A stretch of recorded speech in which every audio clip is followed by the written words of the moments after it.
I wanted to bring to you what I would consider to be the most complete story of the wise men that I've heard yet. I'm calling it a story of Persia, of Daniel, and the long journey of the Magi. The Magi is another word for the wise men. It's actually the Greek word that's translated wise men. We get our word magic and magicians from this because they were supposed to do magic. So from the courts of Babylon to the night sky over Bethlehem, with citations from search results. I want to begin with Daniel. The world Daniel entered in the 6th century BC. He was taken into the Babylonian exile in 605 BC, BC before Christ, 665 years before Christ. The world was ruled by the great Neo-Babylonian Empire. Nebuchadnezzar II, the king who rebuilt Babylon's splendor, placed Daniel among the elite scholars of the realm, the Hakim, the Old Testament word, the wise men. Archaeology confirms Nebuchadnezzar's historical presence and power through inscriptions such as the Nebuchadnezzar stele, or stela. It dates from Nebuchadnezzar's time and shows him with the great ziggurat. That's not a cigarette, that's a ziggurat. That ziggurat is like a pyramid. So I show you the photograph of the black stone, and next to it is a diagram showing you what the lines were carved into that. And so that's Nebuchadnezzar then standing with a staff. So Daniel became in favor with Nebuchadnezzar. You remember the relating of the dream and the interpretation. And so Daniel's role became very powerful. We know how powerful it was because 66 years after Nebuchadnezzar had promoted him, and I give you the verse there in Daniel 2:48, the chief of the governors over all the wise men of Babylon. After the dream interpretation, he made him as chief of the governors over all the wise men. So, but 66 years after that, he was remembered as master of the magicians and so on.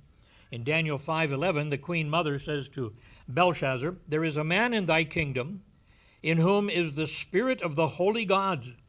And in the days of thy father," and this is referring back to grandfather of Nebuchadnezzar, "light and understanding and wisdom like the wisdom of the gods was found in him, whom the king, Nebuchadnezzar thy father, the king, I say, thy father, made," Daniel, "master of the magicians, astrologers, Chaldeans, and soothsayers."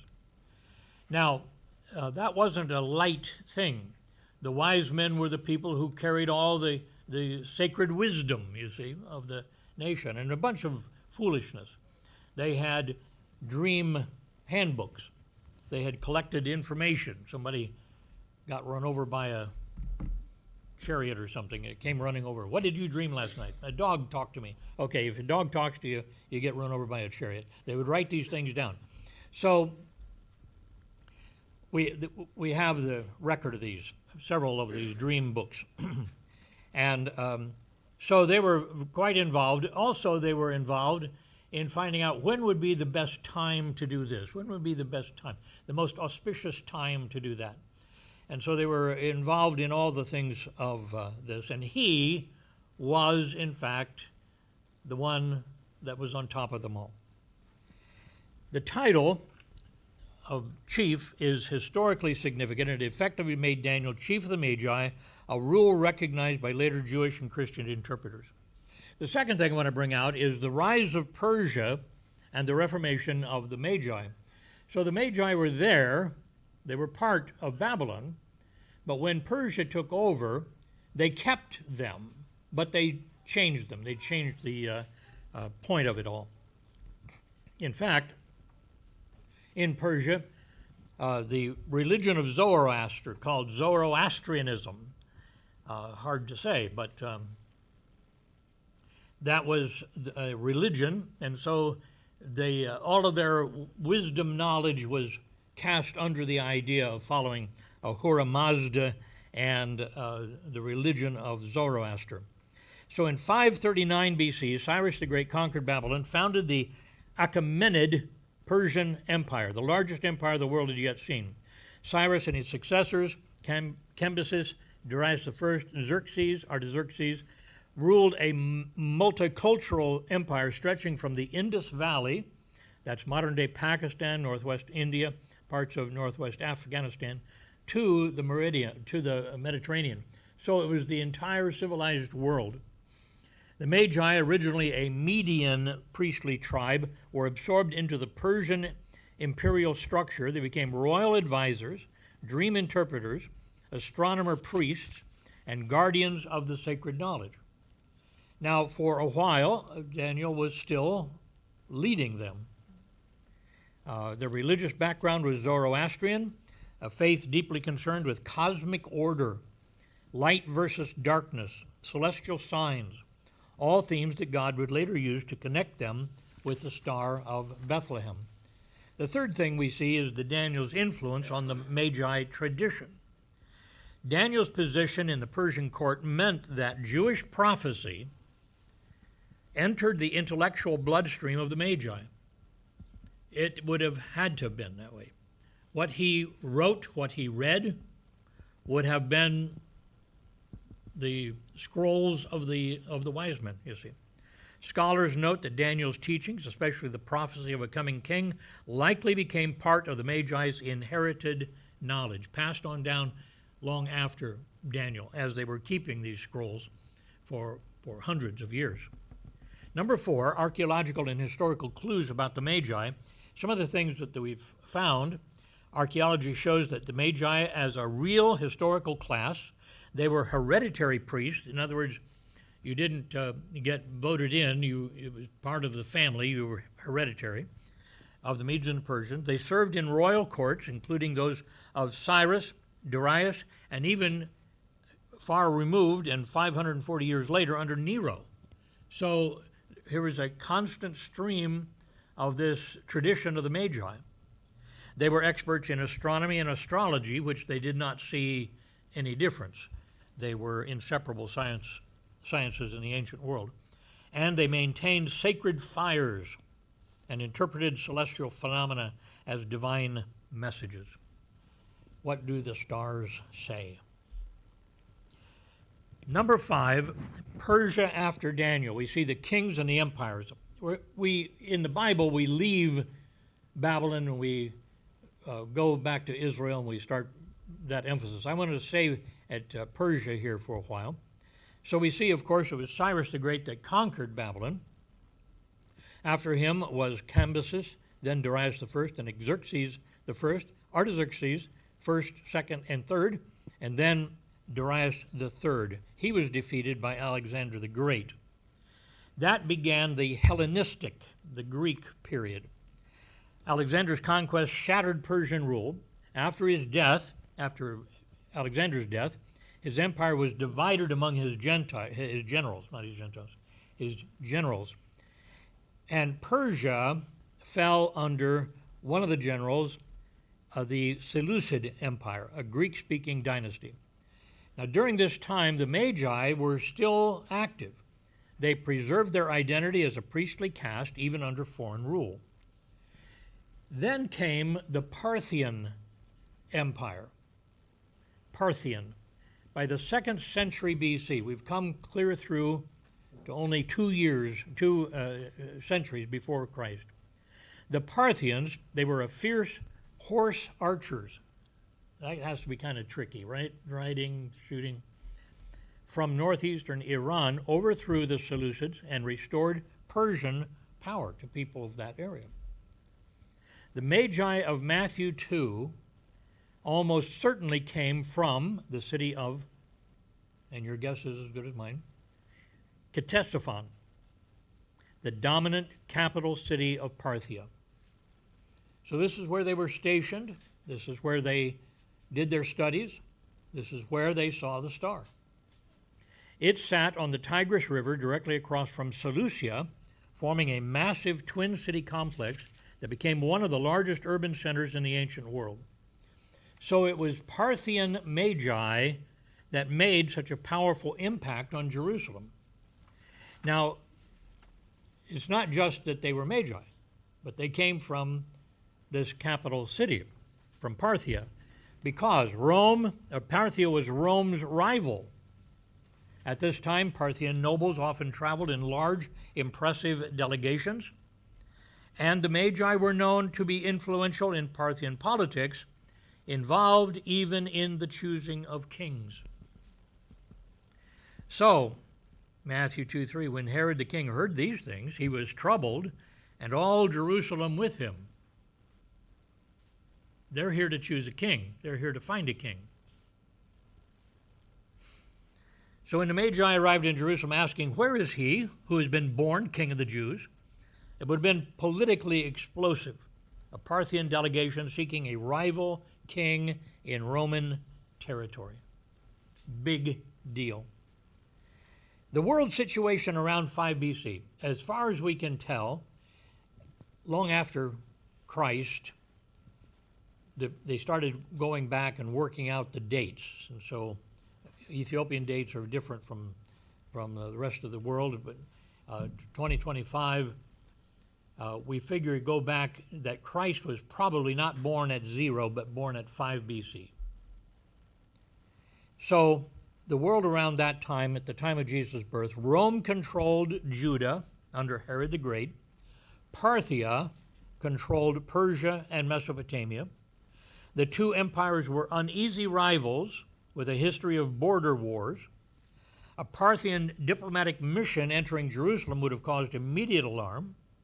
So this historical tension explains Herod's fear and troubled reaction of all Jerusalem with him. Now, why did the Magi come? And we have really stupid reasons given to us all along that they knew how to read the stars. Give me a break. You can see a star and it shows you light, and it doesn't give you a message.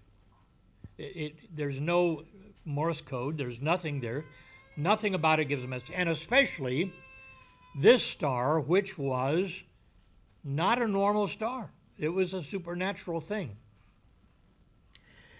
So it's often assumed that the angels visited the shepherds the night of Jesus' birth. I misspelled Jesus, sorry there. The night of Jesus' birth, because, why did he visit them? Because they were believers longing for the coming Messiah. We don't know that, but it's assumed. I believe God used the supernatural star to signal the birth of the Messiah to believing Magi. This is my theory, and I'm sticking with it. Why would Zoroastrian priests come to believe in the God of Israel? Why would they want to believe in him?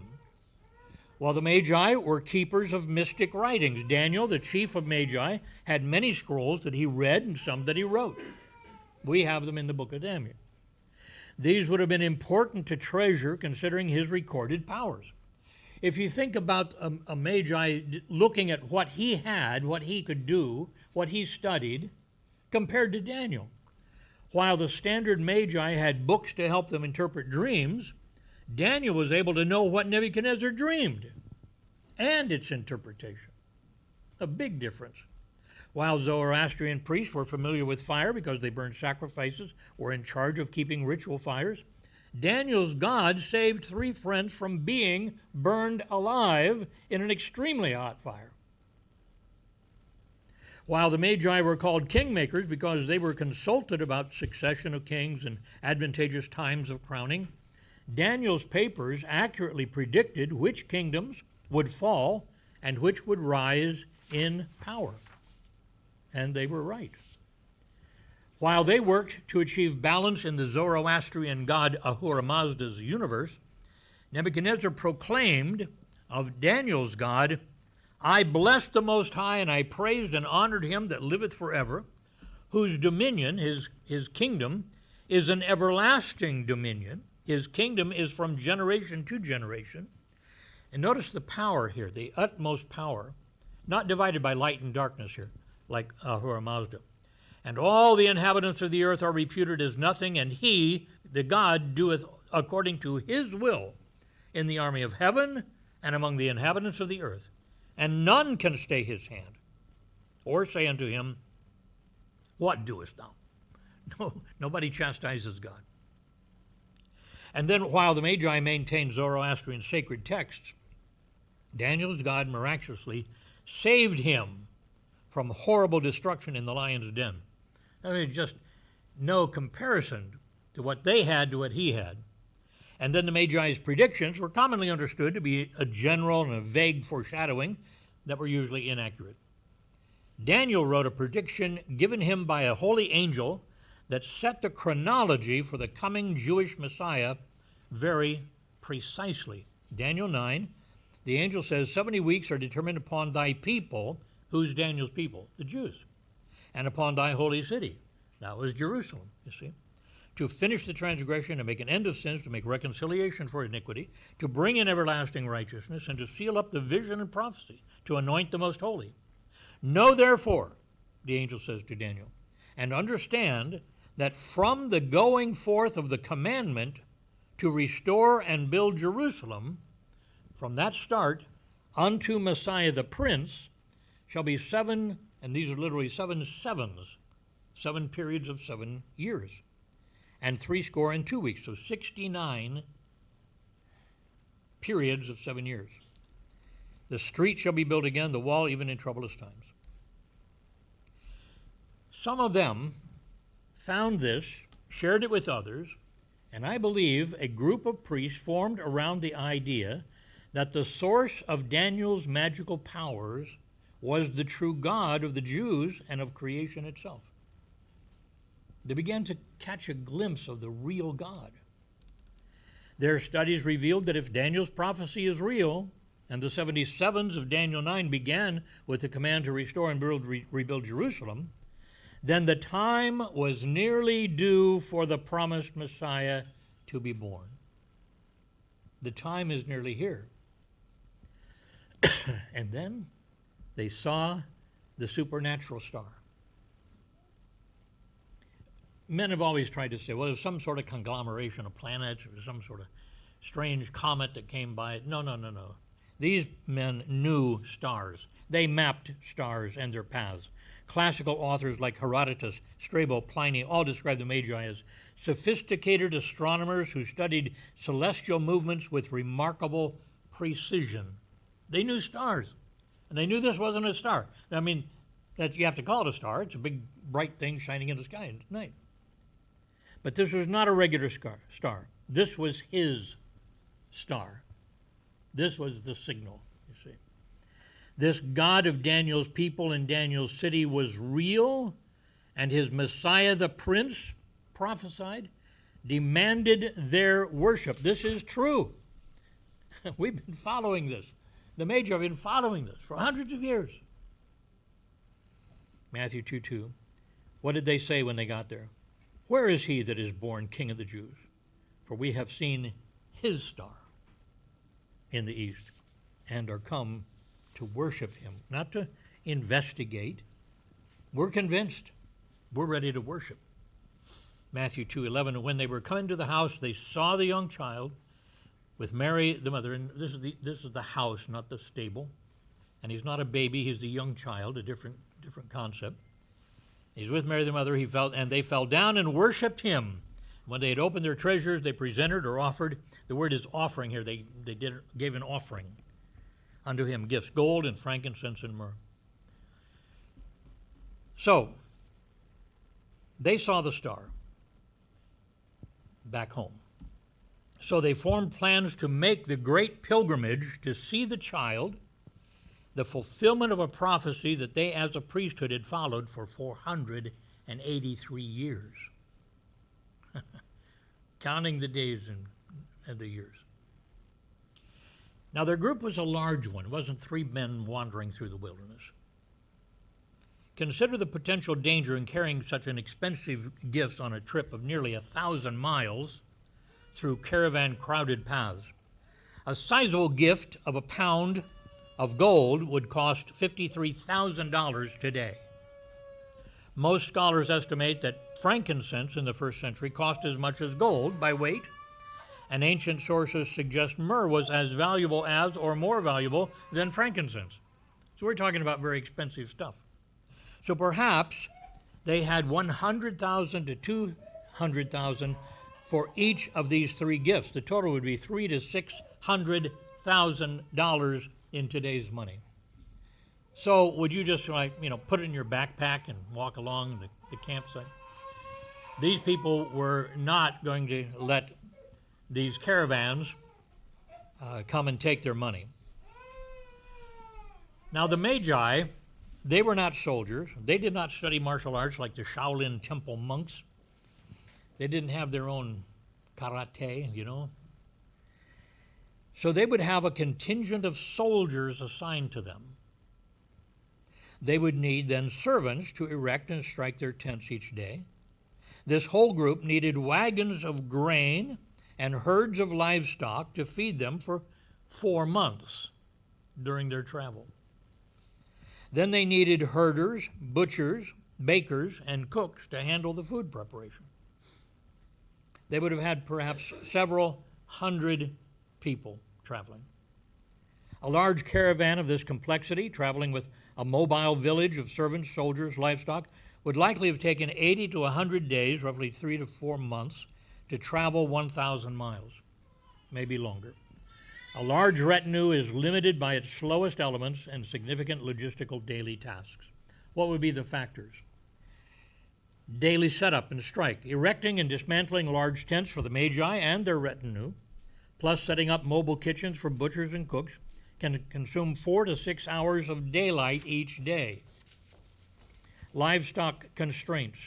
Herds of animals for food, such as sheep or goats, cannot be driven at the pace of a horse.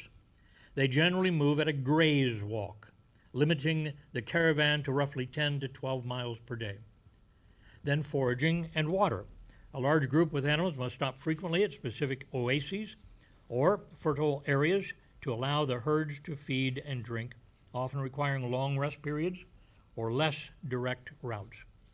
And then military discipline. Moving with soldiers and a baggage of train of supplies typically keeps a group to a steady, sustainable pace of 10 to 15 miles a day to avoid exhausting the animals and the staff. So estimated daily progress, probably 10 to 12 miles per day of actual travel. Rest and logistics, 1 day of rest or market activities, resupplying per week, is standard for long-distance Asian travel. So total duration, my estimation, 1,000 miles in approximately 4 months. Now this timeline aligns with historical records of similar journeys. Nehemiah made a trip from Susa to Jerusalem and covered a similar distance, took approximately 4 months. So I think we're okay here. Now, evidently, then it took them over a year and a half after they saw the star to get ready to go. Political stuff to get done. Since the appearance of the star happened about 2 years before they arrived in Jerusalem. 4 months of that was travel. So a year and 6 months, how's that work? 6 and 8 months would be preparation. Matthew 2:7, then Herod, when he had privately called the wise men, inquired of them diligently what time the star appeared. Now we don't learn there how long ago that was, but we find later, 2:16, then Herod, when he saw that he was mocked of the wise men, was exceedingly wroth, sent forth, slew all the children that were in Bethlehem and in all the coast thereof, from 2 years old and under. Why 2 years? According to the time which he had diligently inquired of the wise men. When did you see the star? That's when the child would have been born. That would have been 2 years ago. And concerning the star, they did not follow the star to Jerusalem. The star had appeared only once. They saw it. That was the sign. They said, it's true. We're going to go. They followed not the star, but Daniel's prophecies, you see. In fact, its reappearance was a great surprise and a great joy. We have it recorded in Matthew 2:9 and 10. When they heard the king, they departed, and lo, behold, the star, which they saw in the east, went before them, till it came and stood over where the young child was. When they saw the star, they rejoiced with exceeding great joy. It isn't like, oh, it's there again. No, they were surprised. They were full of joy at this. The star came to stop right above the house where Jesus was living. If you go out tonight and see a star, I want you to tell me what house it's over. There's no way to do that. You know, this is like a helicopter spotlight shining down. This is not a regular star. This is an angel with a big flashlight. This is what that is. So the Magi came because they had preserved and honored Daniel's prophecies. From this, they believed in a coming divine king. They were spiritually motivated to honor a newborn ruler. They were politically powerful enough to order travel with a large entourage.